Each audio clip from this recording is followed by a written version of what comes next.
So it's basically 8 p.m. GMT. So, and I would like to welcome everybody to this already regular webinar on vector symbolic architectures and hyperdimensional computing. And today I have a pleasure to welcome Brent Komer from the University of Waterloo. And he will give us a talk on, well, you better introduce yourself. So what we're talking about. So the floor is yours, Brent. Welcome. All right, thank you. I'm going to start sharing my screen.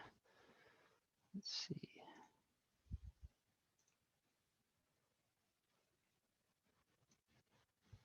All right, can everybody see that? Yes. All right, so first off, thanks for inviting me and thanks all for coming. So I'm going to be talking about some work I did for my PhD thesis at the University of Waterloo. I recently graduated there. Now I'm working at a company called Applied Brain Research. And so a lot of my work from my PhD relates to vector symbolic architectures and representing continuous space using them, as well as implementing those in spiking neural networks. So I'll start off with some sort of, I guess, like high-level motivation for this work.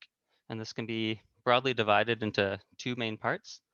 The first is exploring how like effects of different aspects of spatial cognition could be realized in a biological brain. So basically the environment around us is extremely complex, and it's useful to be able to build up like an internal representation or internal model of this environment. An important aspect of this model is understanding spatial relationships, so including remembering the locations of important places and how to get there. And so these abilities can be modeled by different like mathematical expressions and operations. Some of these representations can be more naturally implemented by biological neurons. And from building these models, we can see if we can get sort of like brain-like system to perform the task we're interested in, as well as compare the simulated neurons to real neurons measured in animals. And so having this sort of functional model adhering to neural constraints can aid in our understanding of the brain and help make predictions to guide future experimental work. And a second motivation of this work is to apply these insights from biology to artificial systems. So in particular, machine learning tasks. We want robotic systems to have many of the capabilities that we as humans have. And so given that brains have had millions of years of evolution, likely the types of representations and computations that they are using are extremely efficient for the tasks that they are solving. So applying these same sorts of representations to artificial systems could prove extremely helpful. So now I'll quickly cover some brief background on this work. So all spiking neural networks in this work are created using, it's called the neural engineering framework. And so this is basically a method for constructing networks from a mathematical description of the desired functionality. So at a high level, the activity of some, say, neural ensemble represents some state variables, and those there can be like connections that commute transformations between those variables. So this example on the right over here shows a group of neurons representing a 2D signal. So each neuron here is sensitive to different parts of the space, often known as the preferred direction or the encoder of that neuron. And together, the activity of this population can be thought of as representing that whole signal. So a set of weights shown here in blue can be used to reconstruct an approximation of the signal from the synaptically filtered spike trains.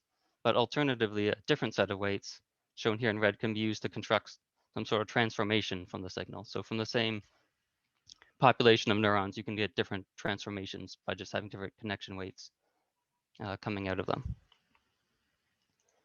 And so built on top of the NEF is a semantic pointer architecture. So this provides a means of constructing large-scale cognitive models with an underlying neural implementation.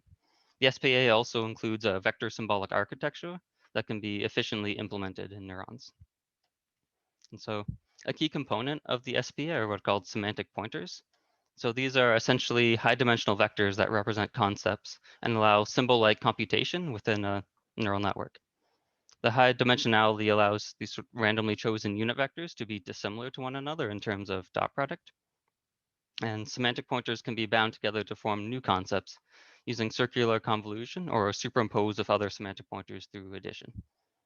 So most of our past work focus on discrete structures that can be built with this architecture. So this could be, say, a discrete set of items. For example, a memory containing two shapes of different color. So this single memory represents a red triangle and a blue square together. Or we could have some sort of structured knowledge representation. For example, a semantic pointer could be defined in terms of its properties, which in turn are other semantic pointers. So we can define dog as something with 4 legs, as a mammal, as part of the canine family, etc. Yeah, another useful structure is ordered lists. So here, this single memory vector contains 3 animals, bound, I guess, to semantic pointers representing the discrete positions in the list. So cat, dog, and fox at 3 different positions. In this case, it's often useful to define the list position vectors by sequentially binding an increment vector. So 2 will be defined as 1 convolved with 1, 3 is 1 with 1, etc. And so this simplifies the computation involved in traversing the list. So you can move up and down the list by simply convolving with the inverse of just the increment vector. And so most of my talk will be based on one called spatial semantic pointers. So this is a concept developed collaboratively with my co-authors, Terry, Aaron, and Chris, and is an extension of the sequential binding used in discrete list representations to continuous space. So many binding operations that preserve the dimensionality can be used, but I'll focus mainly on circular convolution from HRRs in this talk. So circular convolution can be seen as analogous to multiplication, and we can define exponentiation for convolution to define multiple bindings. So let's take some base vector to the power of some number, and that's like taking that vector, binding it with itself k times. So the interesting thing here, that the power is not restricted to integers, we can use real numbers as well. It's because the convolution in the time domain is just multiplication in the frequency domain. So by taking the discrete Fourier transform of our base vector, and then doing an element-wise exponentiation of each Fourier coefficient, and then transforming back, we can essentially perform some real number of convolutions. And this operation is referred to as fractional binding. And so when doing fractional binding, it is useful to use a unitary vector as the base vector. So a unitary vector in the context of circular convolution is defined to have unit length and unit magnitude Fourier coefficients. So these vectors have some very useful properties, such as successive bindings not changing the length of the vector, and the approximate inverse being equal to the true inverse.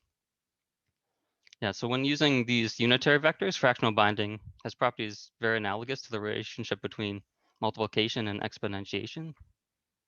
So for example, if you have this base vector b, you raise it to the power of k1 and convolve it with b to the k2. That is equivalent of taking the original base vector and convolving it with k1 plus k2. So with similar like properties to regular exponentiation. And so these spatial semantic pointers can represent position through the value of the exponent. So these vectors have high similarity to nearby positions and low similarity to distant ones. So in this example here, we have a 512 dimensional unitary vector that is used for the vector b. And the similar plot based on 2 positions is shown. So this plot is generated by taking the dot product of this SSP at position k with an SSP for every point along the x-axis. So this x value will vary across here, and we're just looking at just the similarity here for 2 example values of k. So you see here if k is equal to 0, it's very similar to 0.1 and 0.2, etc. But the similarity kind of drops off and follows this sort of like sinc function pattern as it gets further away. And just kind of shown on the right for visualization, here's what the full vector looks like, and then just one single component. They're basically sums of cosine functions, each individual component. And so higher dimensional positions can be represented by binding these base vectors together. So for the 2D case, there's a unitary vector for x and another one for y, and each can be raised to a different exponent before being bound together in a single fixed dimensional vector.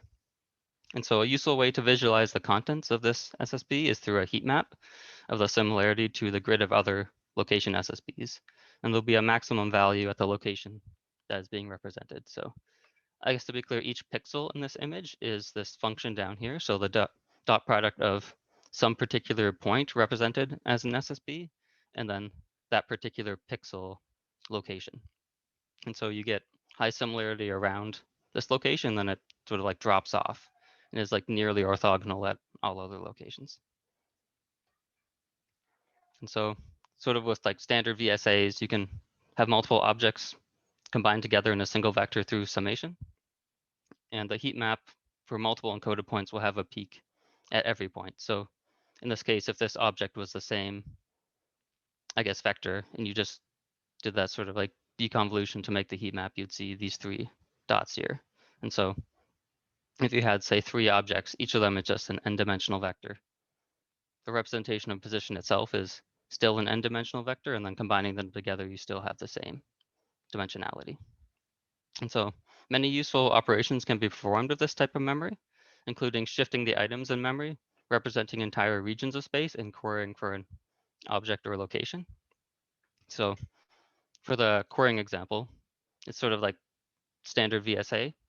So you have some memory, let's say it represents these animals at different locations here, and that'll be all in this memory vector M. If we wanted to ask the question, where is the dog? We simply convolve with the inverse of the dog vector, and we'll get out a spatial semantic pointer. And when we look at the heat map of it, we'll see a peak at the position where the dog is located. And so interestingly, you can also ask for things that appear more than once in the memory. So if you ask, where is the fox? There are 2 foxes in this particular memory. So you'll get a bump at both of those locations because the resulting vector is similar to both of them. If you ask for, say, something that isn't in the memory, so like, where is the wolf? There is no wolf. You'll get something that doesn't show like a high similarity in any sort of spatial position. And so similarly, you can also query for a location. So take that same memory vector, evolve with the inverse of an SSP for some location. So let's say we want to ask, what is that these coordinates here, which corresponds to this point here. And the result will be highly similar to the fox vector from our vocabulary and have a lower similarity with the other vectors of interest. And so another thing we can do here is define, instead of single points, but entire regions of space. So if we do an integration over, say, in this example, some square region in the bottom right corner of all the SSPs for points along that space, we can get a single vector, which we can say represents that region of space. So it has high similarity to any point in that region and lower similarity outside of the region. And similarly, we can also use that for querying as well. So we can take our memory vector, convolve with the inverse of this region that we built. And that's sort of like asking the question, what is in this bottom corner of space? And that reports more highly with the fox, badger, and bear, as those are the animals that are located within that region. Yeah, another useful operation you could do is moving the objects in memory. So let's say we have these memory contents here of these 3 locations. If we want to shift just a single item, you can take that memory, add it with the object you want to shift. That's convolved with like the difference between the 2 positions, and you'll get out a memory that looks like that one object being shifted. And if you want to move, say, all of the objects together, there's an even simpler way of doing it. You can simply convolve with an SSP vector that is the displacement you want them to move for. And due to the commutative property of the circular convolution, this kind of gets moved into each position encoding. And so it shifts all of them simultaneously, and you don't even need to read out what was in the memory contents to be able to shift them all by some amount. And so taking a bit of inspiration from grid cells, this SSP representation can be improved through a hexagonal coordinate formulation. So if you think of a 2D plane, it can be oriented in 3D such that the principal axes of the 3D system are projected onto the 120-degree apart principal axes of some hexagonal system. So here, instead of just 2 axes vectors for x and y, 3 will be used. And this works by taking your 2D coordinates as input, finding the corresponding 3D coordinate on this plane, and then encoding as a 3-dimensional SSP. And so this tends to produce an encoding with much nicer properties. So in the original formulation, the heat maps had a lot of these sort of axis-aligned artifacts. And these are much less pronounced in the hexagonal formulation, leading to a cleaner representation. So these images over here are just showing like a single example of a random set of axes for the 2D case and the 3D case. You can see less of these sort of artifact effects nearby. And then when you take the mean over all of them, it looks a lot cleaner as well. And the bottom is just showing the similarity plot and just one slice through this data, comparing it to, say, like an ideal Gaussian. And the hexagonal case is a lot more nicely lined up. So a natural question to ask is, are SSPs a useful representation? How do they compare to other commonly used encodings? So many tasks can be solved by artificial neural networks trained through backpropagation, and the representations used in these networks are very important to their success. So a natural experiment to try is to train a series of networks on a task with only swapping out the representations used between them. And so I'm going to show a few possible alternative encodings here that were used to compare against. So the simplest and most common method is using the input features directly, often with a simple normalization applied. Another method is to learn a particular feature encoding through a feed-forward neural network layer. One-hot encoding over here is a common method for generating a sparse encoding. So this works by assigning every input to one of many discrete bins, and the feature vector will be all zeros except for the one index that has a 1. And tile coding is an extension of one-hot encoding that contains multiple overlapping and offset discretizations of the space called tiles. And so in this case, the feature vector has one element set to 1 for each of these different tiles, and then the rest within a tile are set to 0. And so the offset allows the position to be represented like a little more precisely than possible with just a single grid. And the overlapping grids increases the similarity between nearby regions of the space, which often helps the networks trained with this encoding to generalize better. Yeah, another one is radial basis functions. And so these work by defining some radial symmetric function, typically a Gaussian, and covering the space of these functions centered at different locations. So the activation of each function is based on how close the input coordinate is to its center. And then the whole feature vector is created by concatenating all of these activation values together. Another less commonly used method is to expand the dimensionality of the input through a series of orthogonal polynomials, such as the Legendre polynomials depicted here. So how do these SSPs compare to standard methods? To get an idea, I performed experiments on the Penn machine learning benchmarks datasets. So this is a large collection of freely available datasets on a wide variety of domains. I restricted the analysis to those datasets which only used continuous valued features. Some used discrete and other features as well, but wanted to just use continuous for simplicity. And trained a series of neural networks on each task using those variety of encodings I showed earlier. And since every dataset is different, a reasonable question to ask is, for each encoding, for how many datasets did it produce the best result compared to all others? And so here are plots for that down here, for also divided into classification and regression. And the value shown here on the y-axis is the number of datasets won by each encoding. So that's the number of datasets for which that encoding was the best compared to all others. And as can be seen, these two SSP encoding methods tended to be the better choice on the majority of these datasets. Yeah, another way to look at this data is through pairwise comparisons. So instead of comparing to all other encodings, each dataset is only won by one of two possible encoding methods. So shown here is the top performing method, the hex SSP compared to all others. So this hex SSP is compared did slightly better than the standard SSP, much better than these smaller fixed size variants, which I won't go into too much detail about. But basically all other variants, the dimensionality is proportional to the number of features, and these ones are other ones I tried where I left it as a fixed smaller number.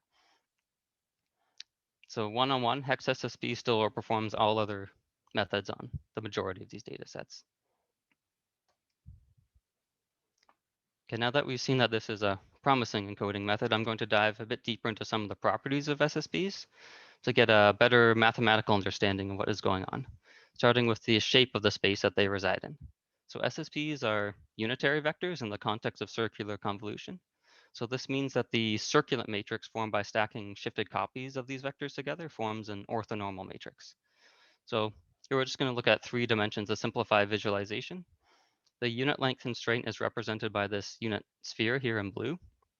The space of all possible vectors with orthogonal circulant matrices is shown here in purple. And the intersection of these two constraints is shown here in red. This space ends up being all possible SSPs in 3 dimensions. So the space will also always lie on one of 2 hyperplanes shown here in green. And so these planes correspond to the sum of all elements in the vector, either being +1 or -1. And so the axis vectors of an SSP are most easily parameterized by the exponent in their Fourier coefficients. So these coefficients must have unit magnitude so that they will be complex exponentials with some phase we call phi. Because we also want the vectors to be real in the time domain, the constant in Nyquist terms must be real. And the elements in the position k and n minus k must be the complex conjugates of each other. Shown at the bottom are some examples of the trajectories through the space from repeated binding of those various axis vectors with a fractional exponent.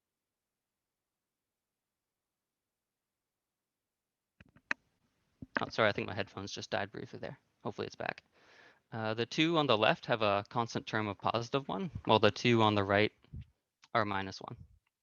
As you can see, a negative value for this term causes the representation to oscillate between the two parts of the space and is only in a valid region for integer exponents. So this makes these vectors not as useful as SSBs because once we discard the imaginary component, they'll no longer be unitary. And so the phase of the other component determines the direction that is traveled. So in this red example of a positive phase, it moves clockwise, but in this other example, with a negative phase, it moves counterclockwise.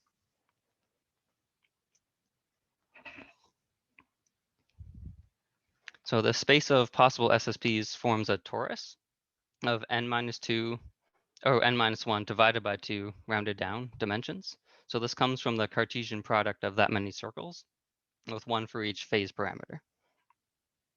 And each circle is embedded in a space orthogonal to all others. I won't go into the details here, but I've proven this by showing that the dot product of any two vectors from different circles is always 0. And so this also means that the space is a special kind of torus called a Clifford torus, which is topologically flat and preserves Euclidean geometry. So this is extremely useful as it allows the higher dimensional space to mirror some of the properties of the lower dimensional coordinates that get encoded. So nice properties like parallel lines never intersecting or 3 points in a triangle adding up to 180 degrees still get preserved even in this sort of like higher dimensional curved space. And so as the dimensionality increases, the more likely it is that randomly chosen axis vectors are orthogonal.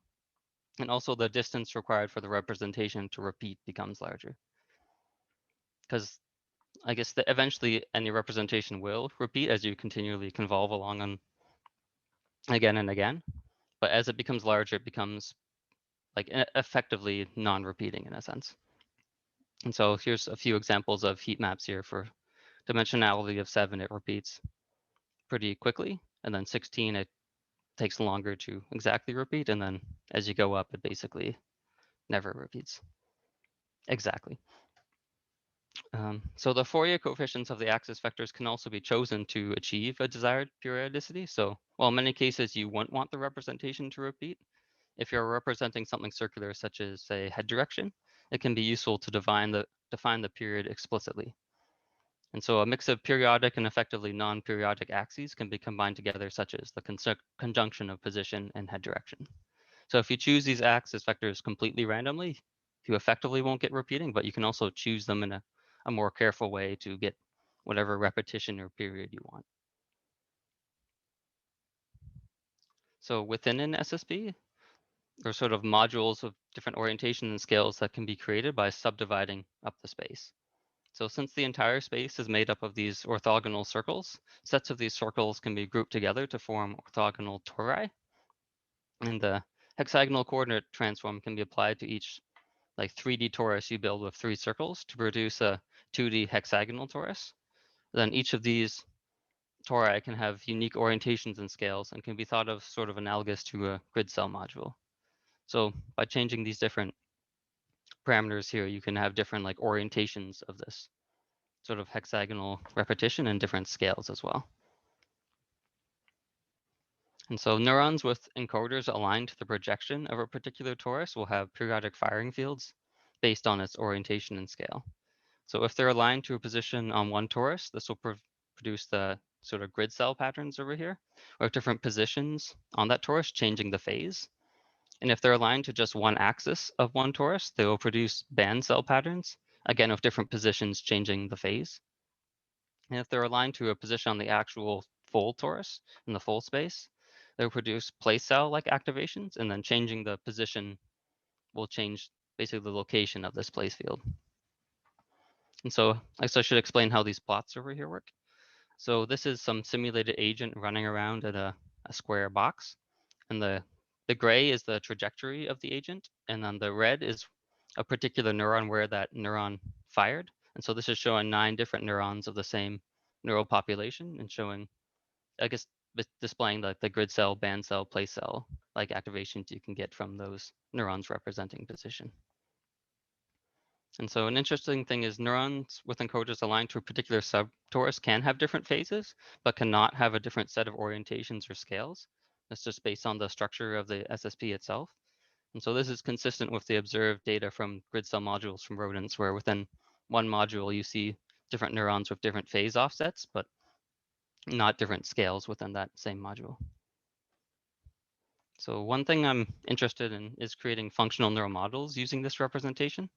So a simple task to model is association learning in rodents, where associations are learned between particular locations and flavors. So this experiment here involves an open arena with various sand wells that may contain food. The food is initially covered, so the rat cannot see it or smell it and must dig in the sand to find it. And there are 2 phases in this task. The first is a training phase, where only one sand well is accessible at a time, and the rat will learn these pairings. And then during the test phase, the rat is cued with a particular flavor, and then must find the associated location, and with which only one has food, but it's covered, so it needs to rely on its memory rather than just seeing it. And so built a simple model of this task that uses SSPs as a representation for position. So there are 2 main circuits in this model, one that learns the association between location and flavor, and one that learns the mapping from flavor to location. And similar to rodents, the model is able to learn new associations in a single trial. And the neurons representing position have their encoders initialized randomly in this model. And after learning, those that are active near the flavor wells end up forming these sort of place fields. And so this is due to the vector Oja learning rule that causes active neurons to align their encoders more strongly with the input. And due to the shape of the SSP space, this sharpens the spatial selectivity to a single place. So initially, these random neurons are sensitive to, I guess, different locations in this, it's sort of like spatially relevant manner, but it looks kind of random. But when the learning is happening and something is like slightly active, it'll then sharpen and then will be focused mostly on that single place and other areas will be suppressed. So another task is mental map traversal. So this is based on an experiment from the 70s showing that the time it takes to traverse a mental map can be proportional to the distance on that map. And so this is modeled here using a recurrent circular convolution connection and reproduces the sort of linear relationship between reaction time and distance. So if you're asked to imagine yourself at this particular location and move to some other location, the time it takes you to mentally travel there when you're visualizing this map is proportional to the distance. And that's modeled here by just circular convolving this sort of displacement and direction to that new location. And so what I'm really interested in is building like a complete functional system that can operate in more complex environments. So in this case, controlling a virtual agent to navigate to the location of semantically defined goal objects. So this system can be built through a combination of subcomponents, such as a memory retrieval mechanism, a localization network, updating the state representation through path integration, and then following a policy given your internal state and goal representations. So now I'm going to go through some of the different components of the system individually. So the first thing that is needed is the ability to access information from a stored memory. So this uses the query operations I mentioned earlier. So you have some memory that contains various potential goal objects, and you can query them based on which one you want to get the location of. And then you can use that as your goal location in the remainder of the system. And so this table here lists many of the different operations that can be performed with SSBs and then are important for any spatial representation. So I've carried out some experiments for each of these operations using both a mathematically ideal as well as building spiking neural networks to compute the computations. And so here the memory size in these experiments range from between 2 and 24 items compressed into a single vector. And the performance here is quite good for all operations except for the shifting a single object in a group while keeping the others fixed. And so one reason for this is that this operation used to move just one item effectively re-encodes that item in a stronger manner. And due to all memory vectors being normalized, the other items have a disproportionately small influence on the overall direction of the vector. And so you can see here for just the object that was moved, it's recalled 100% correctly, but the other ones are kind of suppressed if you don't take that normalization into account. But if you do have a scaling factor proportional to the number of items, this mitigates the effect. So this actually goes up from 75% to 97.8%. But in general, the number of items in a memory is not known without first retrieving them. So this operation is agnostic to the other contents here. And another one that doesn't quite do as well is querying the region. And so this has a lower accuracy because the detection threshold is lower depending on the size of the region. So this means noise has a larger effect, including normalization noise. So you have to sort of tune that sort of threshold if you want to do large regions. The next component I'll talk about is the policy for navigation.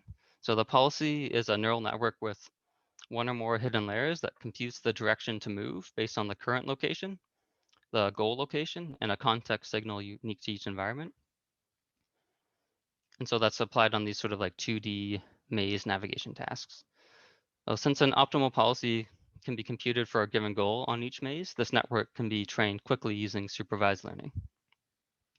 So a visualization of the optimal policy for a particular maze and goal is shown here, where the color of each pixel represents the optimal direction to move to get to the goal. And if this was a physical system, the trajectories could be too close to walls and cut corners too tightly. So a slight modification is used to basically avoid those walls. And so in each experiment, the network structure remains the same, but the encoding applied to the location inputs, which these blocks here, changes for each variant.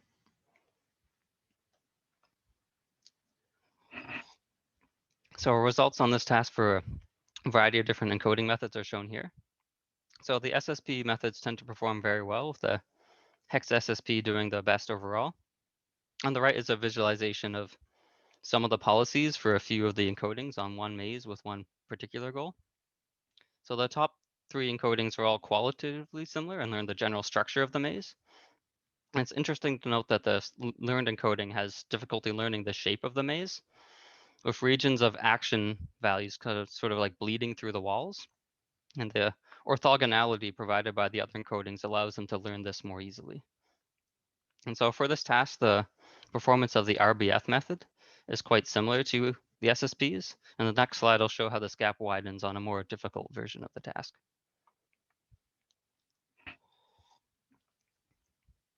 So for this experiment, instead of each maze existing in a space with a context signal to distinguish them, they're all tiled together to form a much larger space.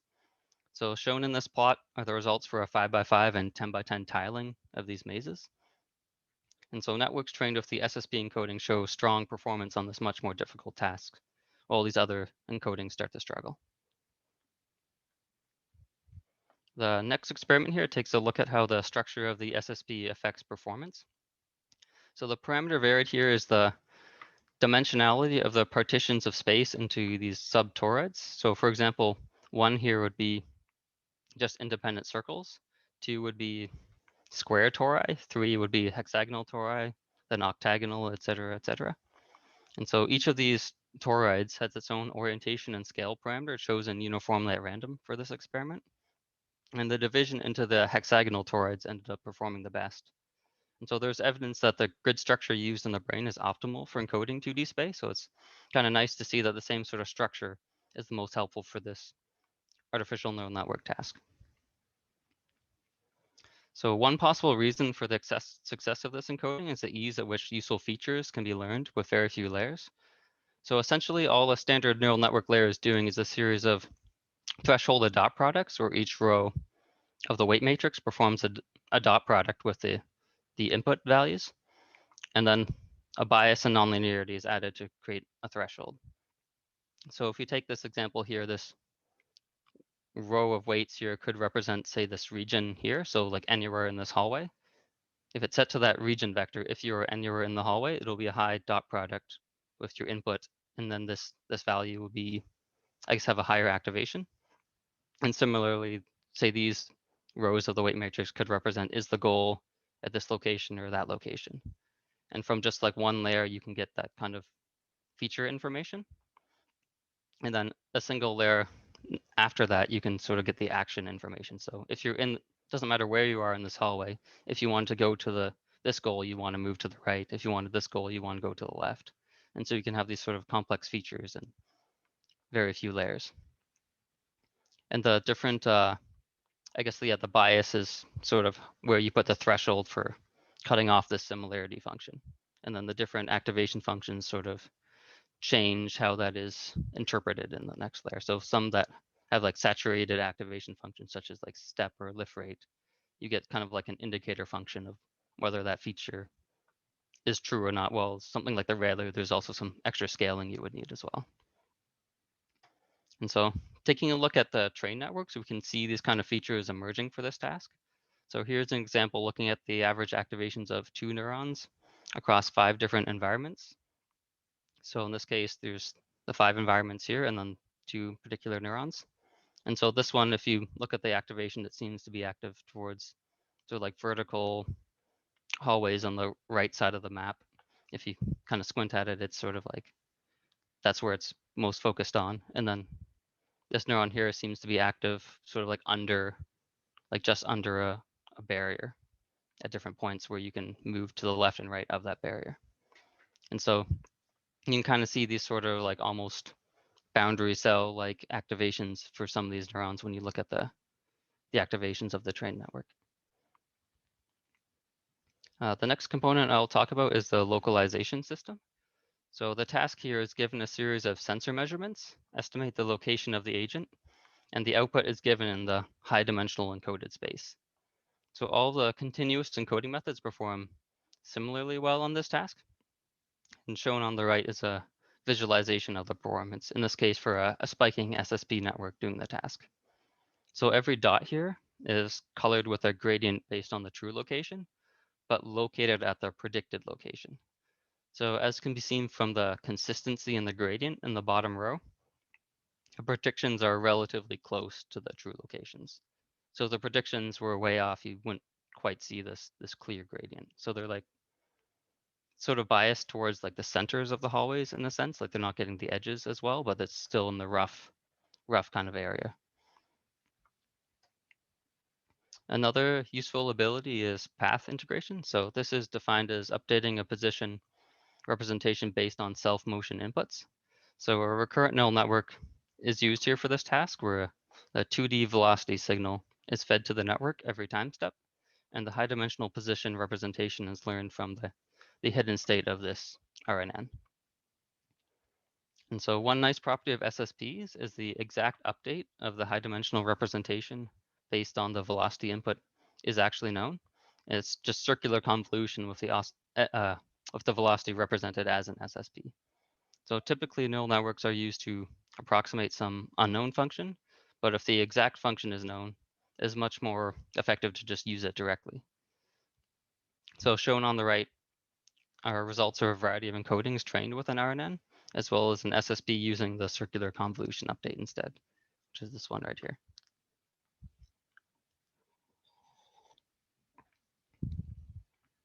So putting it all together results in a complete system that can solve the navigation task. So for each trial of this task, the agent is initially placed at some random location, and then a set of random objects are placed at other random locations. And then the memory of the agent is initialized to an SSP that represents the layout of the object. So that's each object convolved with its position all summed together. And the agent is then given one object vector as a queue, and then must navigate to the location of that queued object by issuing different velocity commands at every time step. And shown on the left is a success rate of various versions of this network.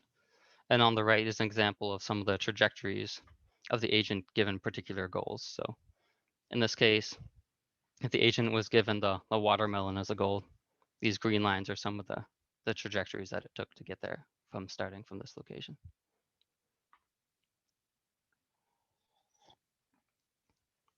So I'll conclude with a brief summary. I've introduced and analyzed spatial semantic pointers. So this is a method of representing continuous valid information as a semantic pointer. And this representation supports a variety of useful spatial operations, such as storing and manipulating locations of multiple objects in a single population, and being able to query that memory for its contents in various different ways. I've shown how the space of vectors can be used for SSPs forms a continuous manifold that preserves Euclidean geometry. And these vectors can be efficiently implemented in spiking neural networks and leveraged to perform various spatial tasks.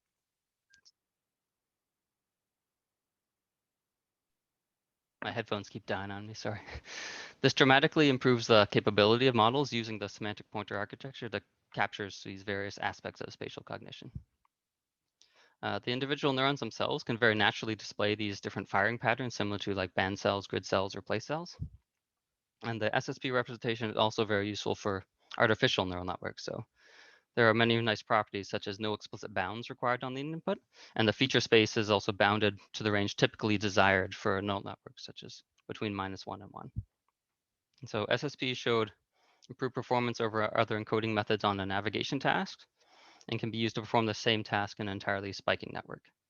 Then across a large set of diverse non-spatial tasks from that PMLB dataset, the SSP encoding achieved the best result on the majority of the datasets. Not all of them, but like a significant amount of them, which is probably interesting to look at in the future. And so big thanks to everyone at the CNRG lab, especially Chris, Terry, Aaron, Nicole for very useful discussions and collaborations. And I'll leave up some links to the code if anyone wants to check it out and then take questions. Brent, thank you very much for this exciting talk. I hope all the people in the audience, they share this impression of mine. Thank you.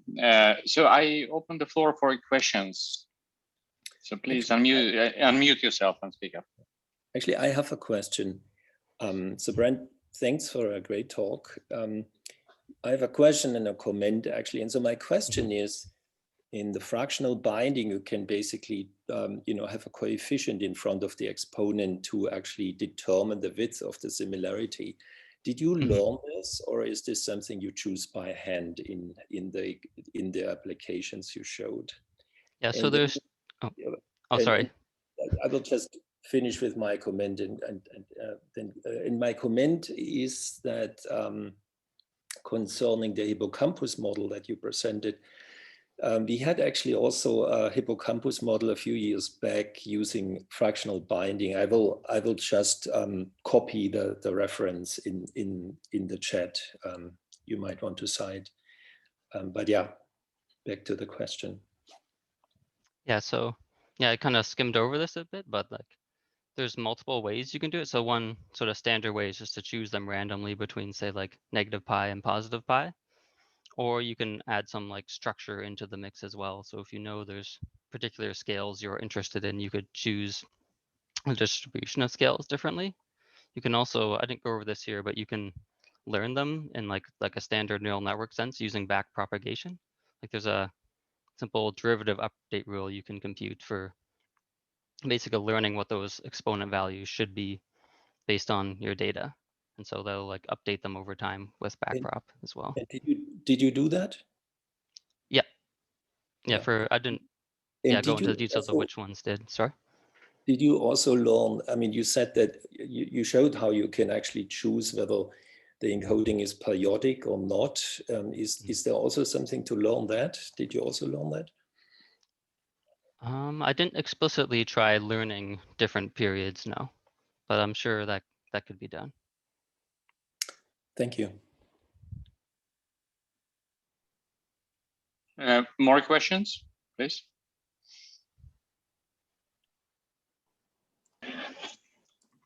Hi, Brent. It's Dennis here speaking.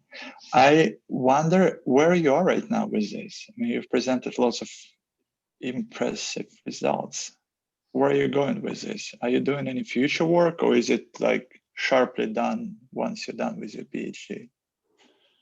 Well, right now there are already some other people in the lab continuing on with this work, which is exciting to see. So Nicole Dumont is another student of Chris's who is working very closely in this area. And also I've started working at a company called Applied Brain Research, and we're using a lot of the similar techniques here in some of our work as well. So not directly on just this, but like using some of the concepts still in like real world applications.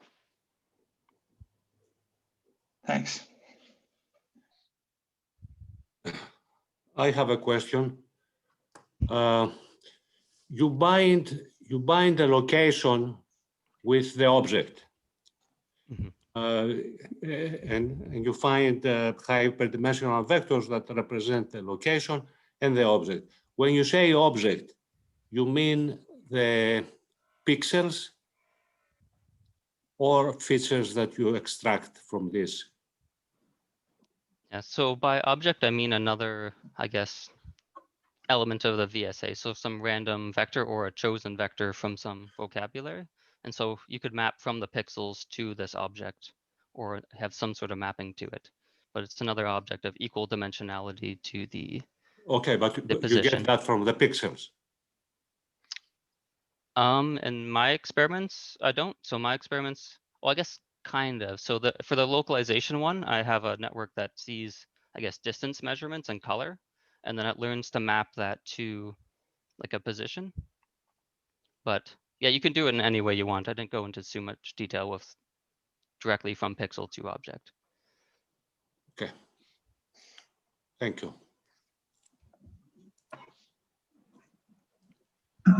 Hey, Brent. This is Paxton. I'm wondering, like, do you have any insights as to like why, you know, this hexagonal kind of projection of a three-dimensional, you know, space? I mean, like, why would it be better than just the two-dimensional space? I mean, it seems that either way, you're just creating location pointers for particular locations. But like, so like, do you have any insight as to why, you know, this projection would be better? That's a very good question, actually. So like in the end, after doing the projection, you can still convert that to like XY axis vectors that are equivalent. So one sort of thing that kind of is happening is the distribution of those like phase vectors is changing when you do that projection. So if you take just two of them and you have them say randomly uniformly distributed from say minus pi to pi and use them directly, you'll get some distribution. But if you take three and then do the projection, it kind of like is like modifying your distribution. So if instead you worked from this other better starting distribution rather than uniform, you would get sort of the same kind of result with the hexagonal. And for why particularly hexagonal, I think it has to do with that sort of like efficient sort of spatial representation way of like, it's like the minimum like positive axes you need to represent 2D space. And yeah, kind of, there's like a lot of literature that kind of goes into it in better detail and explanation than I would, but I think it's, yeah, related to that. Not sure if I really answered your question. Okay.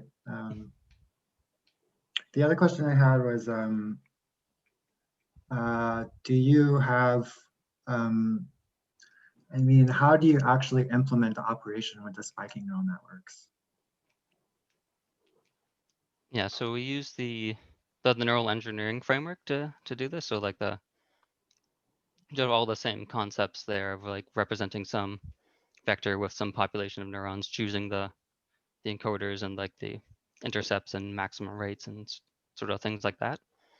And so we have those, it's just like any other vector that you could represent with a population of neurons. And then you can use sort of like circular convolution operations to like, I guess, do like sort of path integration and move along different points of space and do those sorts of shifting operations.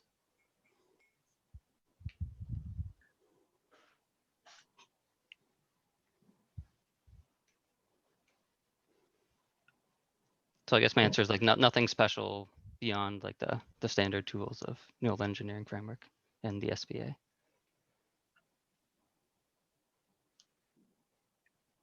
Mhm.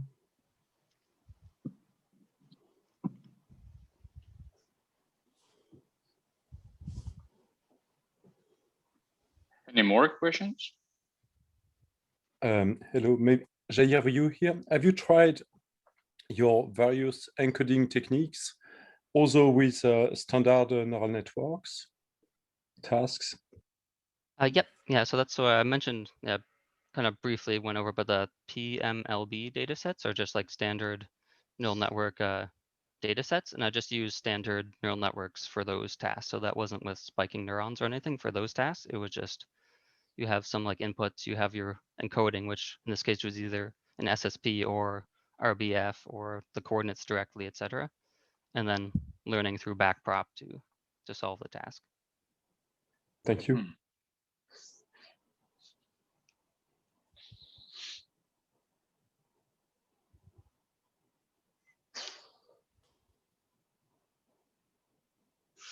All right, we have time maybe for, okay, I see hand, rising hand. Who was it? Would you use this just for representing the spatial locations of things, or would you also use it for sensor data inputs, like encoding sensory data more directly? Yeah, so that's a good question. So I also only touched on that very briefly of the PMLB data set. So those are using, actually all of those are non-spatial tasks. So it's any continuous feature or even like a discrete feature you could still use as well, but not get as much advantage out of. But any continuous number you could encode using this method. And so for, yeah, those data sets there was like various like astronomical data or like spam detection or like different classification tasks like that.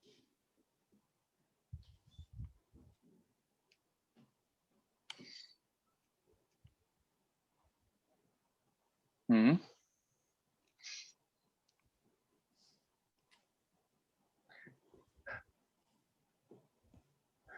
Well, unless there is a last minute question, so let me see if there is any rising hand. I suggest we move the discussion and other possible questions to our mailing list. So I promised to Brent to add him to the list. So if there are any questions to him, so soon he will be a member of our mailing list. Please direct your questions there or to him directly. Well, what can I say? We had 31 participants today, so that's a record of the summer session so far. So, and thank you, Brent, for excellent presentation once again. And I just want to remind that next talk will happen in 2 weeks from now, and Paul Smolensky will present his talk on tensor product representations. So I thank you all for today. Thank you for coming, and I will see you in 2 weeks from now. Thank you very much for hosting. Yeah, thank you. Thank you, Brent. Thanks. Bye-bye.